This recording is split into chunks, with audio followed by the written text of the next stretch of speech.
Inilah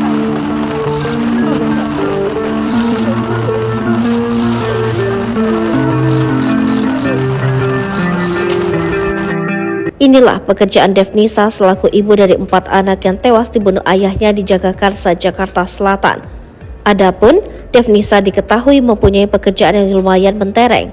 Berdasarkan penelusuran, informasi pekerjaan Devnisa terkuak di media sosial.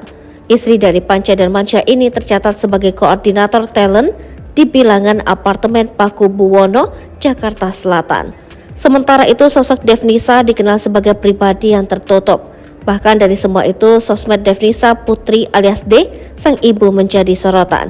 Karena ternyata tak pernah posting sang buah hati. Namun dibalik itu, Devnisa memiliki nasib pilu lantaran kerap di KDRT oleh suaminya Panca. Sehingga saat itu, Devnisa dilarikan ke rumah sakit karena luka di sekujur tubuhnya. Saat itulah Panca tega membunuh keempat anaknya ketika Devnisa dirawat di rumah sakit.